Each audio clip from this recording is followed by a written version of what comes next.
The Galactic Council chamber fell silent as Admiral Voss concluded his report. The towering insectoid representative from the Hive Collective clicked its mandibles in disbelief.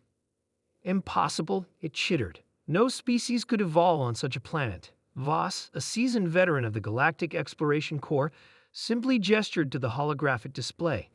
The planet spun slowly in the center of the chamber, a blue-green marble that seemed deceptively peaceful. Earth, he stated firmly. Classification, Death World, Level 9. Murmurs rippled through the chamber. Level 9 worlds were theoretical, planets so hostile that complex life shouldn't be able to evolve beyond microbial stages. The atmospheric composition alone contains corrosive oxygen at 21%. Voss continued. The gravity is 1.2 times standard galactic norm. The temperature fluctuations range from -60 to +50 degrees on a single rotation cycle in some regions. There are regular electromagnetic storms, tectonic instabilities, floods, droughts, and countless pathogens. Representative Mox, a gelatinous being from the Aquatic Alliance, rippled in distress. Yet you claim sentient life evolved there naturally. Not just sentient life, Voss said gravely, apex predators. The hologram shifted to display a human, bipedal, unarmored, lacking any natural weapons beyond blunt teeth and soft fingernails.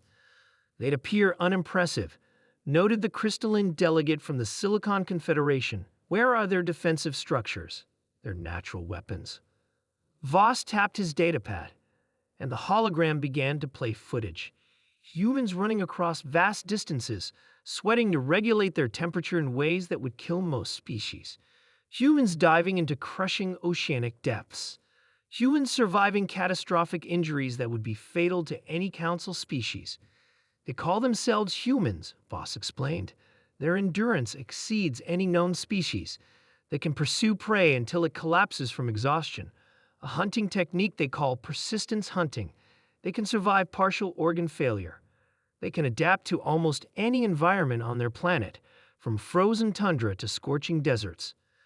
The council watched in silent horror as the footage showed a human setting a broken bone, then continuing to function.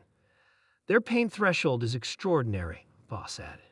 What we would consider crippling agony, they often categorize as discomfort.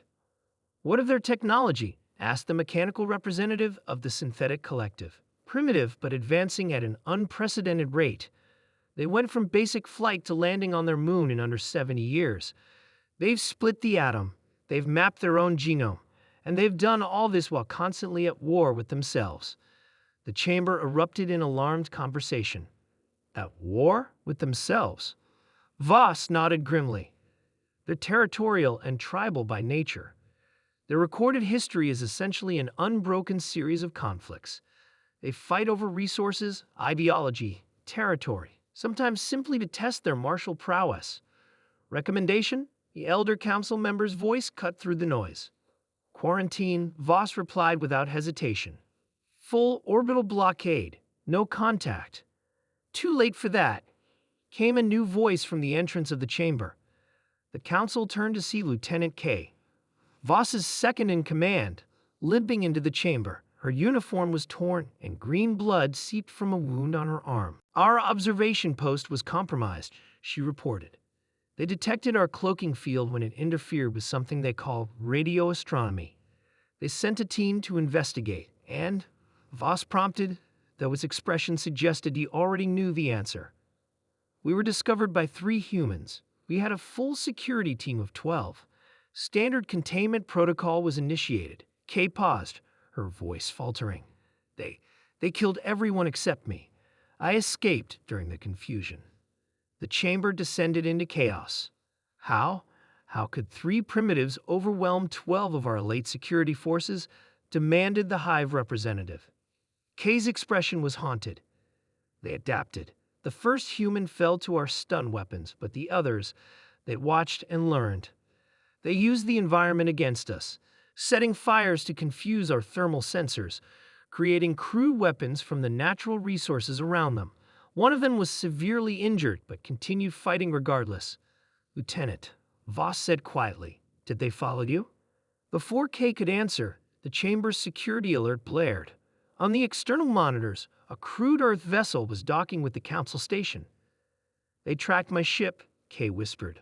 "I don't know how. Our stealth technology should be beyond their comprehension." The security feeds showed 3 humans emerging from the vessel. They wore improvised protection cobbled together from the observation post's equipment.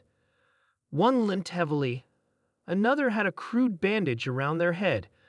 All carried weapons that appeared to be modified versions of the security team's own stun rifles. "This council session is adjourned," the elder announced. "All defensive measures authorized.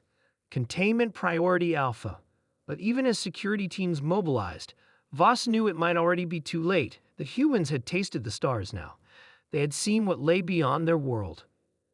And like everything else that had ever stood in their way, they would not be denied. On the monitor, the lead human looked directly into the security camera.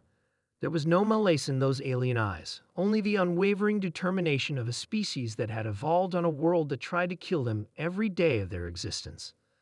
The ferocious entities from the death world had arrived.